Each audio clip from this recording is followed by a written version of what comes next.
jaajëf Aliou Ba jaajëf Passepartout dafa mel ni yaa ngi yëg sa bopp ci bu baax a baax ci way wi donc auditeurs yi nga xam ni ñooy déglu RFM 94.0 maa ngi leen di ziar di leen ñaanal ajjuma jàmm ñu yendoog jàmm ñun ñëpp yéen a ngi seen journal des faits divers xalaas ma ànd ci ceeg baan ak Ndiaye Ndiaye Braka non pas Ndiaye Braka Ndiaye lii waay lan lañ ko fi defaroon. Cambriolé. Ndiaye Cambriolé baan ziar naa la. maa ngi lay ziar sama waa ji maa ngi lay béggee bu baax a baax sa njaxas bi moom naa yi laay def di. mais ki la ñawal ñëw dem bi kooku bëgg naa mu ñawal ma. waaw mooy boy bi mu ngi si Cap Plateau Tayor d'or. Tayor d'or.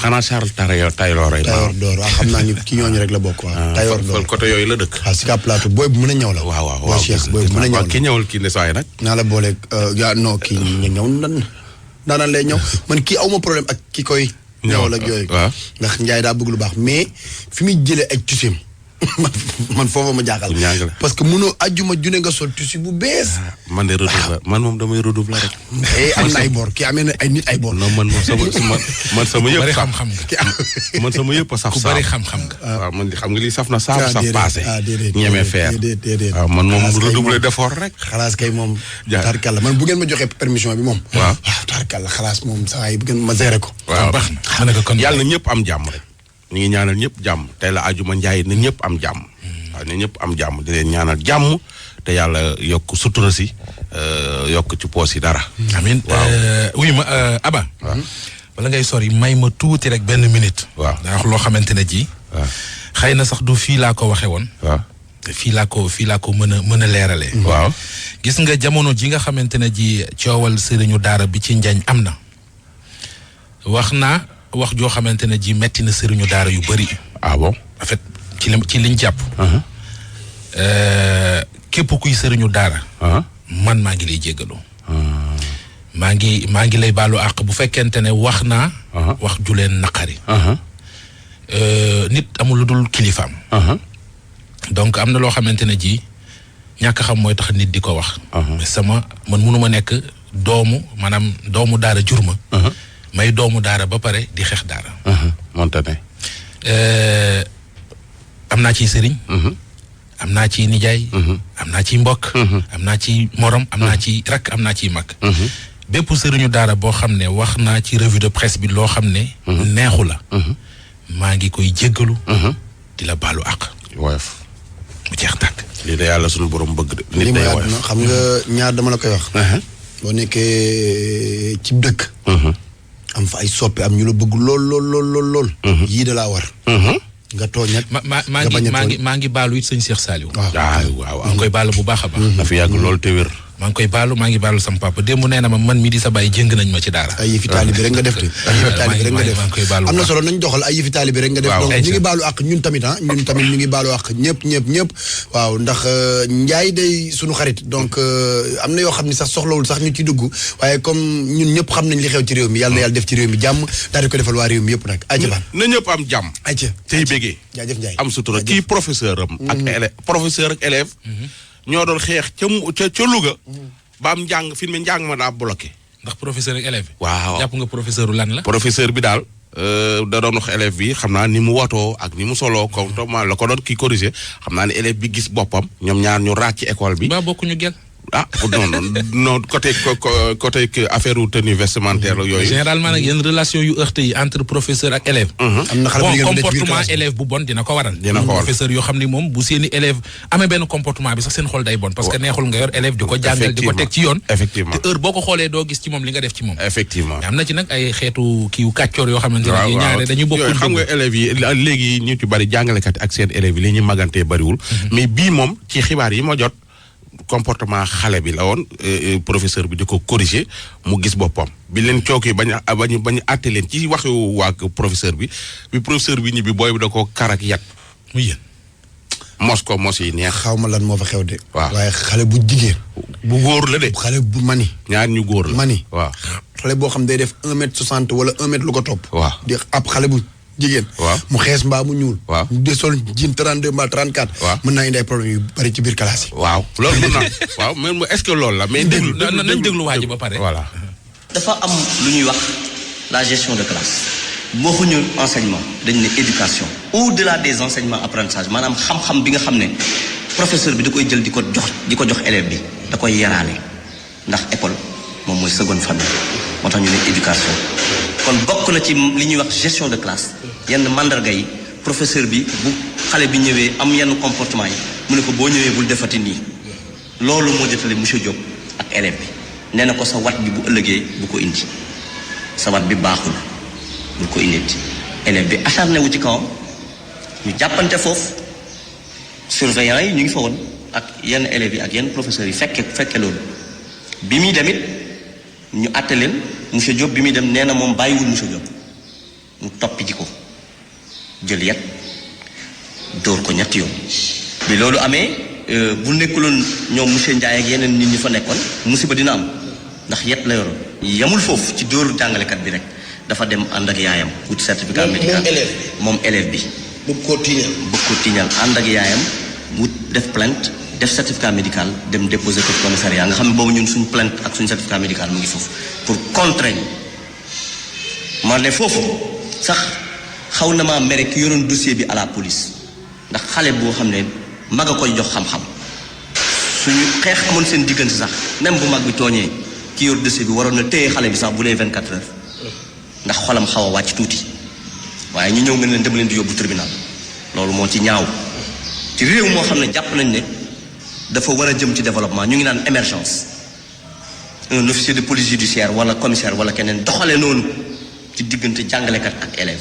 kon loolu moom mooy métti bi ngeen def débarrage. loolu moo ñu gën a métti te gis nga loolu bu ñu ci fayuloon bu ñu ci defuloon ndox mu sedd suñu diggante ak police ak procureur ak keneen ak keneen dina métti trop ndax lu jàng du am lu bari. loolu tax débrayage bi. loolu indi débrayage bi. waaw bi mu amee nag wax dëgg ko si yàlla imaamu quartier koñ bi ak chef de quartier ak IEF ci boppam ak notable quartier bi ak assistance sociale Louga ak le collectif de chef d'établissement jóg nañ pour dox ci jàmm dem wax ak papay xale bi wax dëgg ko si yàlla ñëw ne damay ñaan damay sukk damay bëgg ngeen jéggal ma wax ko concerné yi muy Jóob ak Njaay ñooñu loolu moo tax ñoom itam wax dëgg si yàlla mag mu toll noonu ñaan la looloo tax ñu may ko ne ko nag mën nañ laa may plainte bi moom ñu retiré ko ci loolu foofu lañ jëm waaye nag am na loo xam ne Jóoba ko moom li ci des jàngalekat yee ko moom waaw tey lañ def débrayage à partir de 10 heures ñëpp suivre nañ ko ñu bari bokk ci biir Louga waaw ci biir Louga ñu dem suba ñu bëgg a def journée noire maanaam journée boo xam ne ñun ñëpp dañuy banque suñ loxo ba pare dem def AG foofu au CM Artillerie.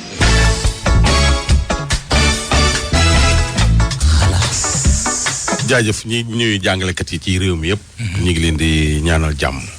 ay problème xam nga ak lu leen mën a boole. élève du jote du xeex ak professeur. du yoon. élève bu du am ci kaw professeur bi. dafa warul sax c'est formellement interdit. mënu ca am dëgg ak lu leen mën di boole seetal weneen yoon woo ko réglé. mais pas toog di dóorantee kurpañ parce que dafa am ñaari conséquences yu ci am. da lay leer ne élève bi école bi da koy dàq. am na nu muy demee ñu exclure ko ci système éducatif bi.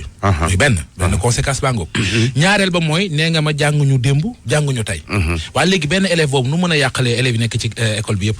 quelqu'un déconne tout le monde professeur boobu noonu nu mën a yàqalee yeneen professeurs yi nekk ci école yi yëpp. 2 jours yi ñu toog jànguñu ko tey bu fekkoon dañ koo grève gouvernement bi du am jàmm. léegi 2 jours yooyu ñu toog jànguñu ko mën na c'est-à-dire mën nañu mesurer li mu mën a yàq ci programme scolaire bu at mi. dama koy waxaat encore. koo toog mu lay jàngal. parce que dafa am lum la ëppale. bépp élève bu toog ci classe. professeur di la jàngal. moo xam muy jigéen. moo xam muy góor moo xam muy professeur bu ndaw moo xam muy kuy xale moo xam muy paa kum ci mën di doon li tax nga toog. moom muy jaabante di la romb ak a ñëw. mooy dafa am lu mu xam te xamoo ko mu la koy jàngal. donc en aucune manière. professeur élève warta xeex ak professeur. man mënu caa am sax. waru cee am waaw. élève bu ko mën di def ak lu la professeur bi def ci biir école bi jàpp naa ne tooñ nga. en tout cas daal. école boo gis am na direction. en tout cas daal professeur même bu la saaga. mais demal xooli directeur ba. sanction ya directeur ba moo koy jël. mais yow doo toog di dóorante loolu noonu xaw ma bari nañu koy def bari nañu koy ñun ñi sax tolloon nañ ci di jaay affaire de bandit di kii ak yooyu di mais boo demee ba màgg tuuti ngay xam ne bis boo ci duggee. loraange di ci yow lay féete. waaw kilifa daal kilifa la moom te kilifa du tuuti. man moom côté bi lim côté bi may wax mooy parents yi. parents yi man mënuma comprendre. nga gis sa doom bu góor wala sa doom bu jigéen di jàngi école. yore comportement boo xam ne yore col goo xam ni yore wotef goo xam ne. mais ban comportement la ak ban col man histoire bi. watu ne man dégg naa ay wafeeru watu la ak nu muy soloog ñoom seen yenn saa yi nga gis xale bu yor saaga doom wotef goo xam ne sol tubéy joo xam ne ceg daawoon na ko ceg daan goo xam ne sol lu bon loo xam ne passe-partout mii mus naa xëy si ma dàq ko mu ngi nii blouson la soloon tubéy blouson nga soloon ak ay carax man ko yow koo yab man ko rajo institution la fii soo fi ñëw da ngay correct soo muta correct te reste chez toi mu dem solu ji. te fii rek nga ko mën a waxee. waaw mais dama ko koy wax non il faut ma wax xale la da nga koy xamal àdduna quelque temps après ma gis mu dem si ay semis yu bees. mais bu weesoo loolu sax. école yi réew mi école bu nekk ak na muy doxee. oui. école bu nekk ak na muy doxee man am naa doom joo xamante ne dafa def ay lox. waaw ay rasta. xam nga loolu moom suñ cosaan la. waaw mais ba mu duggee école bi dana mën a dañ. waaw. dama ko génnee wat ko yóbbuwaat ko. waaw pourtant gis nga école yoo xamante ne jii fii ñi fi nekk ay rasaak lu ne ngay gis seen bopp. waaw ay det lox école bu nekk. waaw na muy doxee. bu fa sa doom dee jànge respecté loola. dëgg la man de. comportement xale yi nañu ko xool école bi bëggul dégradé bul dégradé école bi bëggul ko indi casquette bul indi casquette. école bi bëggul mais bu fekkente ne yow da ngay nekk ci école di am benn comportement boo takkul chaîne fii génn nañ récréation nga làqatuy tux boo ko deful yaa ngi nekk classe di perturbé. yii rek lay jur. mais tamit école daal bu dee jàngalekat am na direction. jàngalekat école daal bu dee am na direction. waaw am ñoo xam ne ñooy ay kilifa ci école ba. problème professeur beeg élève bi mën naa yem ci biir école bi ñu organiser ko ba du yegg police ak tribunal. voilà jàngalekat it war naa correct am personnalité. correct am personnalité ba nga xam ne élève am du ñeme su départ kër ga laa daan tey Moussa Ndiaye laa yor defaraat boppam mais am na noo xam ne ay genre waxin ak yoo xam da nga koy séq ak di sooy bokk ak ñoom xale yi. di wax ak ñoom yenn yi boo ko nee sa copine bi moom la doo ko may moom après yaa yeblu sa bopp. di bokk waxuma nag loolu la def de. waaw non dañ di wax dans le cadre général. yooyu samay wax la man maa wax yooyu. voilà di bokk ak ñoom ay cigarette di bokk ak ñoom yi. seen fosco yi ñi def sax dañ ko war a dindi. pour fosco yi. pour waaw dañ ko war a dindi. ñu dem bokk na ci li tax ay yenn élèves yi yàpp professeur yi. pour accord nag ngay def nag ay fosco. waaw xale bu jàng ba heure jot. loolu bokk na ci bokk na. yow yaa ngi ci programme scolaire. loolu waa déglu man xaaral ma ñëw rek bokk na ci li tax yenn élèves yi miin jàngalekat yi miineen goo xam ne maanaam leen saa yi arbitre danaan prut mbër mi dugg la yegg la foo xam ni. xalaatoo ko woon ci fusco yi lay tàmbale. ban wala ñu organiser ko def ko yeneen affaire njaay kii jaaykat bi. jaaykat bu yéeme la. xam naa ne ngaabu la dugg. wala mu dugg Pire. wala mu dugg dëkk Soay moom amul dëkk. bul wax dara noppi rek. li ma tontu. encaissé. noonu ay provocation porte plainte de. waaw garaawul yow kay li nga jugtee temps yi loo wax man maa la baal ay nan dem loo def maa la baal. kenn du la ñaan ba nga may ko nag. loolu de ci mbon la bokk. kenn du ko ñaan ba mu may ko. déglul jaaykat bi. ayca. ñun de tey benn cas daf ñu fi daf ñun saa yu ñu yeewoo yéen la ñuy déglu pour nit ñi yeewu ci.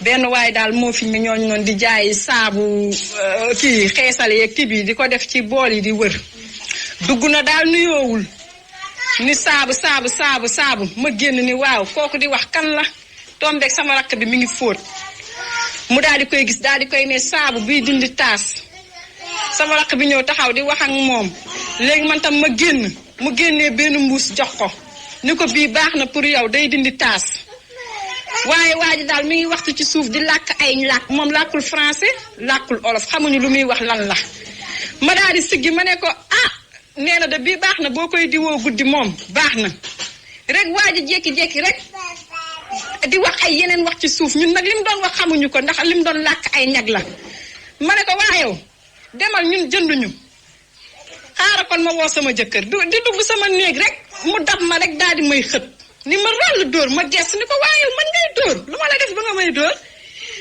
mu xool xam ne daal kër gi moom góor a fi nekkul wala ñun ñaar dong maag sama rakk bi dong ñoo fi nekkoon ak ay xale yu ndaw man de daa yaakaar moo tax mu am fitu def la ma ne ko waaye man ngay dóor rek paaka bi mu sampoon si njaay mi rek la boot ji rek ut si ma daw dugg sama néeg sama rakk bi taxaw ñun ñëpp a tiit ba taxaw kenn mënul bouger xam naa bu ma duggul woon sama néeg moom kenn waxatu ko daf may jam moom waa ji xaw ma dafa xabtalu xaw ma dañ koy yónni ba ma juddoo ba tey man musuma dund lu mel nii musuma ko gis tey la ko xalaas parce que asalaamaaleykum sax waa ji waxu ko dafa dugg rek ni day jaay ñun tamit ñu jàpp ni day jaay taxaw di ko xool ñun jënduñu lan moo ci jar di yëkkati ay ngànnaay di menacer nit di ma ci dóor man munuma yuuxu ndax kër gi ay jigéen fi ne te mu ragal naa yuuxu mu may jam ñun mujj gi dañ ñu tekk rek noppi rek mu jël ay bagaasam yanu dem ñu toogaat ba mu yàgg ay 2h15 waa ji jékki-jékki rek embarqué waat ci koñ bi ñëw taxaw ci buntu kër gi di xool kër gi xool kër gi ñun tam ñu tëj suñu buntu kër mu taxaw xool daal ba sonn kenn faalewu ko mu dem yoonam xamuñu nag dina ñëwaat wala du ñëwaat.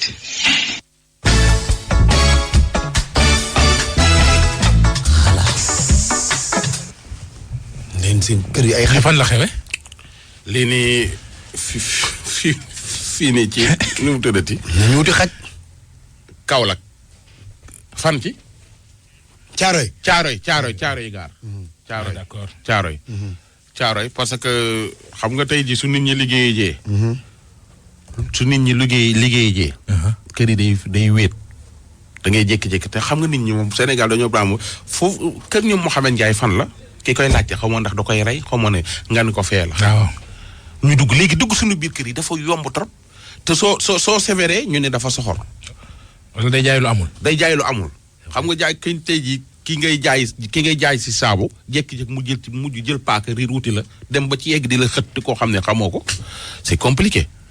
ñu bari ngi sol maa ngi koy wax ñu bari ñu ngi sol ay tenue Sonatel ay Senelec ak yooyu di dugg ci biir kër yi naan ay sa facture nangam ak wala soo ndox nangam ak. te fekk seen yoon nekku ci. waaw soo musul lool ñu def la ko. loolu sax xëy na nit ñi ñu ngi ciy gën di yeewu léegi. surtout sax ñu dëkk secteur bi xanaa kay ay côté région yeeg yooyu. mais fii moom nit ñi ñu ngi ciy gën di yeewu. ñu ngi ciy gën a yeewu. bu leen bañ mukk ku leen sikk. mais nit da ngay fàggu. waaw te ut jànq bu muus. jànq yi ñuy bàyyi jigéen ñi ne ci bureau yi jànq yi ñi si bàyyi seen biir kër yi nañu wut ko yeew te nañuy communiquer ak moom di wax ak moom. waaye jékki-jékki rek ku ne ñu dugal des fois ngay gis jànq boo xam ne du ñëpp nag ay jànq yu baax a ngi fi des fois nga gis benn jànq ñëw fi liggéey ba miin kër gi yow monsieur ak madame dem week-end et les enfants jànq ba dem week-end jànq bi dafa yor caabi des fois dimanche bi mooy njëkk a ñëw mais ci week-end bi ñu cambriolé la. laa jaay boobu. monsieur ak madame dem nañ. yor nañ seen caabi mais jànq dem na yor na caabeem kër gi kenn nekku fi ñu cambriolé kër gi lundi ngeen xëy si ñëw jànq bi xëy si ñëw lundi te cambriolage boo xam ne dajjiwuñu def ñu danañu ñëw ubbi dugg jël dem ci benn am ka enquête boo xam ne bi ñu ko toppee ba topp ko jànq bi faram la jox caabi ji mu ñëw ubbi jël lim ñuy jël jànq bi ñëwul jël li ñuy jël dem seen yoon. xam nga loolu dafa garaaw. xam nga foofu trace boobu fu muy feeñee mais ci téléphone yi leen jàppee. message yi audio yi ci leen di defee enquête ba jàpp ko te lii nii nit xalaatu ko sa jànq gannaaw day dem weekend ci la say caabi day liggéey nga koy fay weeru dee rek mais xam na ni yéen weekend bi doo leen fi ne vendredi samedi dimanche te tax ci dolli sa appartement yaa njaay mi jàkkaarloo doo leen sax nuyoonte xamantewu leen su jékki-jékki gis ñuy rey say bagage di yóbbu njaay day yàpp ni da ngay tuxu. wala mu yaakaar ne yaa fi yónni. waaw. ay ca jaaykatu soow. jaaykatu soow bi dañ ko yàlla rek mooy aaraata de. la mu jotoon a jaay soow. compliqué. moom la benn waaye ñëw rek. njar ko. trompé vigilant rek ba naan soow ma dem déglu ko. waa ji dafa ñëw fekk ma may jaay mu yëkkati 10 000 mu jox ma na ma jaay ma soow 1000 francs xam nga rek fi jaaykat moom ma jël 10 000 yi wecc gu ma gaaw ma teg 10 000 mun ma waa wecc ma gaaw dafa am fu mu war a dem après na takk bi gaaw man takk ko pare ma wecc ko jox ko weccet bi continuer di ko takkal soow bi après ma jël 10 000 boole ko xaalis ma yore woon wàccee ko teg ko ci suuf après moom mu jël 9 000 téye ko ma jaay ba pare na ko pare na mënuma may doole yee ñetti soow yi 750 encore ma jëlaat yooyu ñetti sooy 750 di ko takk ñaari pare bay takk beneen bi rek mu dem parce que ma jàpp ne li ma waxoon damay dem moo tax ma foog ne daa dem rek di ñëwaat ma pare ma takk mbuus bi teg ko ci taal bi di ko xaar toog ñëwul ma ne waa xaaral ma ranger waa sama xaalis bi fi ma toog di jël xool xaalis bi rek gisuma dara fi ma defoon xaalis bi gisuma fa dara xaalis bi nag foo ma defoon affaire bi yii moom bee man ma wax lan la peut-être 60 000 yow bilaa ak 10 000 ma joxoon waaw lépp a dem dara desut du 100 francs affaire yi yéeme man lii ku ma waxoon nu ma ko gëm waaye mais mi ngi xewee fii Kër Massar boori Mbëbës waaw côté Mbëbës bilaay affaire moom yéemi na trop di wax gars yi sama mbokki jaaykat yi ñu bàyyi si xel bu baax képp ku daan joxate xaalis rek buñ ko gaaw boole seen xaalis loolu lañ si jublu mais métti na trop.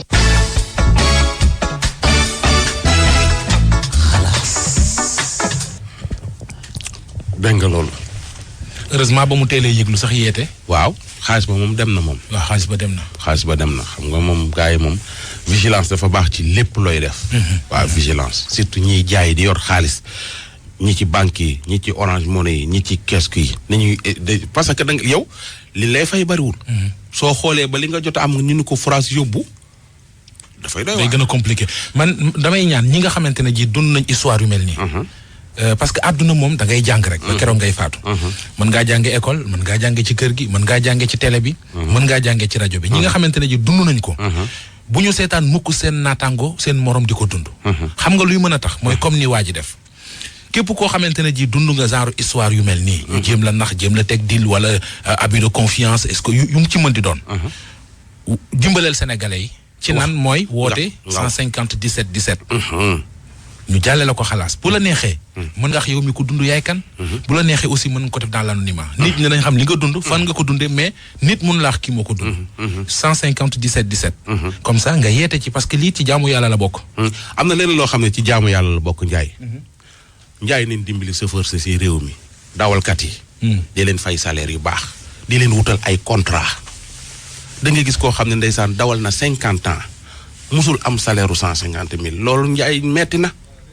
Njaay beneen bi da ngay gis koo xam ne Aba day yor ay camion ay camion bu ci nekk jar na 300 millions nga ci yeb ay bagages nga jox ko passe-partout mu koy dawal nga koy fay 50 000 wala 75 000 mu fësa nii dawale camion bi ba Mali wala ba Ndar yeb marchandise ay millions.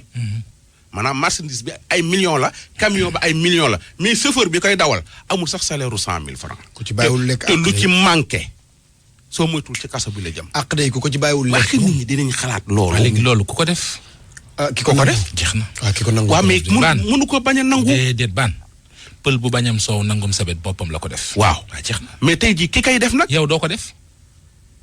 borom camion bi koy. déedéet bala ngay wax gis nga boo bañee ko fecc da ngay bañ ko tëgg. waaw bala ngay wax borom camion bi. waaw xam nga borom camion bi jëlilu doomam def ca. waaw forcé wu la nga dawal ko. waaw bu la xoolee lii mu lay fay mënoo ci génn. waaw ba ko te gëm yàlla. Njaay après. mais yàlla yor ñëpp ba aba. du loolu Njaay état moo war a def moo war a def enquête ci mbir mii ni gis nga gars yi gis nga Njaay. gars yi war nañoo def ay enquête def ay audit ci entreprise yi li ñuy fay jeunes yi du dëgg du yoon ay 50 000 ay 75 000 ay ñamal fii ñamal fee. dañuy nekk ay prestataires coppati fee 3 ans loolu mooy am na ñu nekk ay prestataires 3 ans. yooyu am na entreprise yoo xam ni am na ñu fa def 6 ans nekk ay prestataires ba tey. gis na stagiaire 2 ans. xam nga ni tamit yi c'est abusé quand même. loolu gis nga. état bi moo war a def. c'est abusé. ci yenn entreprise yi ci dëkk bi. li ñuy def du dëgg du yoon. exploitation c'est de l'esclavage pur et dur. jël ay nit non c'est vrai déet ban. mais loolu dafa metti te gis nga. te xoole dañuy xëy. Njaay maa boobu moom naa ko wax. esclavage amu ci. am na ci parce que xam nga lu tax. jaam bu ñu koy dugal ci njaam dañu koy forcer. ñoom nag kenn forcer wu leen. parce que mënuñu ko bañ a def. xam nga ku sañte bañ sanganu benn bee xool dañuy xëy dàqale ci zéro. nga dem inspection du travail directeur bi ni la demal fu la neex la lay wax nga dem fa nga war a dem perte. mais parce que loolu aussi tamit boo gisee ñu bare ngi dem inspection du travail di ñàkk seeni dossier parce que conditions yi ñu leen jëlee ba ñuy liggéey. waaw dañ koo leerluwul. waaw gars yi dañuy lal ay ndëgg sërëxal ci genre contrat yeeg genre kii yi leen lëkkale. convention yi leen lëkkale. waaw yow nga ne dàq nañ ma rek dem songi inspection travail fekk ñoom am na luñ ca def loo xamante ne ji boo fa demee doo baax le. Njaay daal lii may wax nii. képp koo xam ne yaa ngi koy dund. jokkal ci 150 17 17 parce que il faut ma def ci thème de la semaine. inspection du travail thème de la semaine nag. dinaa woote 630 thème de la semaine nag 150 17 17. non bu fi jël ay thème de la semaine. non numéro bi numéro xalaas la. numéro bi numéro xalaas la. mais yow lii jàll xalaas lépp ay éléments thème de la semaine lañ. nga yamale ko thème de la semaine. bon yaa wax loolu. maa ko wax. donc amis auditeurs. oui ma ñaar naa la ko wax ñu dem Maroc. na leer na leer. thème de la semaine bi war nga ci def sa problème école bi. école bii nii. professeur bi nee na moom professeur espagnol la. mais moom problème am ñi ko koy teg du xale yu góor yi nee na xale yu jigéen ñi la. ah sa professeur bii. nee na ñooy def bu ñuy jàng si di sol lu leen neex. ba moom cours yam war a joxe tranquillement moom du ko mënati joxe. professeur espagnol góor la non non góor la. non professeur loolu problème la non professeur yi ca Saint-Louis moom bokkuñu. loolu problème la. loolu tamit war nañ ko lijjanti xale yu jigéen ñiy sol. di jàng si di def cours espagnol. classe Cheikh Mbaye gi neel Cheikh Mbaye ca Mbuur. nee na moom problème am loolu la problème mu xale yu jigéen yi jàng si. waaw te koo ci wax mu ne da nga ko doon jéem a doxaan mu bañ. moo tax mu lay kiiw ak yooyu. nee na espagnol jàng naa ko ba bàyyi ko. waaw madame Sissoko moo ma yoroon Abbé Pierre Sock. waaw. benn baat laa ci xam udaado. man donte après ba Thiès de la. dama ne Ndiaye espagnol moom jàng naa. dama ne Ndiaye ma may dégg jàng naa ko ba bàyyi ko baat boobu laa ci xam. gis nga Ndiaye. waaw. non mais nag professeurs yi booy bul rek yàlla na leen yàlla musal. ndax gone yii. nekk ci lycée yi. yàlla rek bu sunu borom la mën a dimbali nga mucc ci. mais xam nga lu koy firndeel. waaw dama gis ay uniforme ñu ne dañoo bëgg élèves yi correct moo tax ñu leen di imposer ay uniforme. waaw mais uniforme yee yokk joote ji. waaw dañ koy wàññi xale ñu koy taaye yii gàtt na yii seere na. wàcce ko. damay bàyyi woon leen ñu sol liñ bëgg moo gën. uniforme yi dañ leen a waroon a muur ñoom ñëpp ñu muuru. waaye suñu muuru sax dañuy gën a yenn xale yi sol ay uniforme nga gis ci ay uniforme dañuy gën a jongama. yooyu am forme yow ay uniforme yu formé nañ dem fee nga xam mooy ca déglu ma booy. jàngalekat yi. yàlla na leen yàlla suturaal yàlla na leen yàlla dimbali yàlla suturaal. nañ dem ca Maroc ajali ba. non non allo présidence Maroc fuñ ci jëm. ankay xoolal Maroc c'est que Ndiaye kuy tukki. sooy dénkaane say bagage na nga xool ni nga koy jox te na nga vigilant kii dafa dénkaane ay bagage am.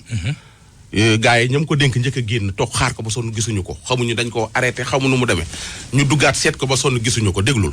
en fait man dama doon voyage yi c'était le 16 janvier bii nii 2019 dama jóge woon France doon ñibbi si Sénégal léegi bi may ñëw dafa am benn femme bu ñu taseel Maroc léegi bi ñu tasee Maroc dafa yoroon ay bagage excès de bagage yi mu bëri léegi nag mu nekk foofu ci aéroport bi di jooy ni nañ ko dimbali ñu ne kat ñi ñu àndaloon ñu ne ko ñun balaa ñu lay dimbali il faut nga sotti bagage yi ñu xool parce que comme que wóorul après si la sottee bagage yi ñu xool ci la ko départagé ñu jàppale ko léegi bi ñu ko jàppalee ba def enregistré ba génn ñun après bi ñu génnee gisuñu ko moom tam mu génn xam naa après dafa am problème mu papier wala dara dañ ko mujj téye léegi nag man dama yor ay bagage am depuis le 15 janvier ba léegi maa yor ay bagage am dégg mu def déclaration dégg mu def dara pour ngeen xamal ko ne ay bagage am mu ngi fii ak man.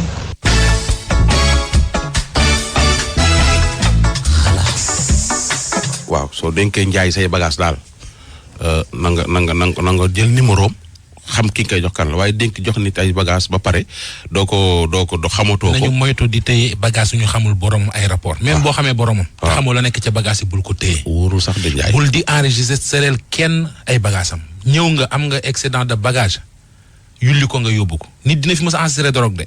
wóorul tey nit ñi dama leen di wax ki leen di xam toujours moo leen di lor. man ak yow bu ñu dajee aéroport. waaw ma xam ne xam nga ma am nga ci man kóolute ruus nga ma. waaw su may jàllale lu ñuy tere mën naa la ko jox. c'est vrai. nañu ko moytu bu leen di enregistrer kenn ay bagage am. xam nga Ousmane Mor Thiama. bu baax a baax. sama taalibe la. waxu musu la ko wax. allo présidence. Oustaz Mor. baan allo présidence li muy wax fajar gi yëpp maa koy wax. baan allo présidence xam nga ceinture noire la. dama koy sax. baan allo présidence. Aliou Baye